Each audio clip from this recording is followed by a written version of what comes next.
पिछले एपिसोड्स में हमने समाज का डर देखा, कानून की हार देखी और इंसान की मजबूरी भी। अब एक आखिरी सवाल बचता है, क्या बदलाव सच में संभव है या हम सिर्फ खुद को दिलासा देते रहते हैं? आज का एपिसोड झूठी उम्मीद नहीं देगा। आज हम सच्ची उम्मीद की बात करेंगे। इतिहास क्यों बदलता है? अगर बदलाव नामुमकिन होता, तो इतिहास कभी आगे नहीं बढ़ता। कभी सती प्रथा बंद नहीं होती, कभी छुआछूत पर सवाल नहीं उठता, कभी महिलाओं को वोट का अधिकार नहीं मिलता। ये सब बदलाव भीड़ से नहीं आए, ये आए कुछ अकेले लोगों की हिम्मत से। लोग पहले हंसे, फिर लड़े और अंत में मान गए। सोचते हैं बदलाव मतलब क्रांति, लेकिन असली बदलाव शोर से नहीं, रोज के छोटे फैसलों से आता है। जब एक पिता बेटी को पढ़ने देता है, जब एक माँ बेटे को सिखाती है इज्जत क्या होती है, जब एक शिक्षक सवाल पूछने की इजाजत देता है, वहीं से समाज बदलना शुरू होता है। आज का भारत कल से अलग है। आज सूचना छुपती नहीं। एक मोबाइल पूरे गांव से ज्यादा ताकतवर हो सकता है। सोशल मीडिया तलवार भी है और ढाल भी।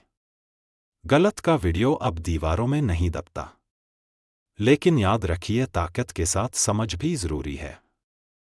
सच बोलने की कीमत होती है। अकेलापन, बदनामी, संघर्ष, हर बदलाव लाने वाला पहले गलत ठहराया गया है। लेकिन सवाल ये नहीं है कि रास्ता मुश्किल है या नहीं, सवाल ये है क्या रास्ता सही है, क्योंकि सही रास्ते आसान नहीं होते। एक बात साफ समझ लो, बदलाव का मतलब डर खत्म होना नहीं है।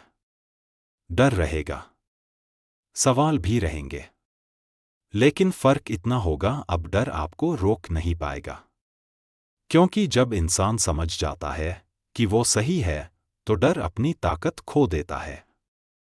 बदलाव के लिए नेता होना जरूरी नहीं, अफसर होना जरूरी नहीं, अच्छा इंसान होना काफी है। अपने घर से शुरू करें, गलत पर चुप न रहें और सही का मजाक न उड़ने दें। यही असली नागरिकता है। बदलाव एक दिन में नहीं आता, लेकिन एक दिन जरूर आता है, और उस दिन इतिहास पूछता है आप कहां खड़े थे। अगले एपिसोड में हम सीरीज को एक सवाल के साथ खत्म करेंगे, समाज बदलेगा या हम? क्योंकि अंत में बदलाव का जवाब किसी और के पास नहीं, हमारे पास होता है। उम्मीद सबसे बड़ी ताकत है।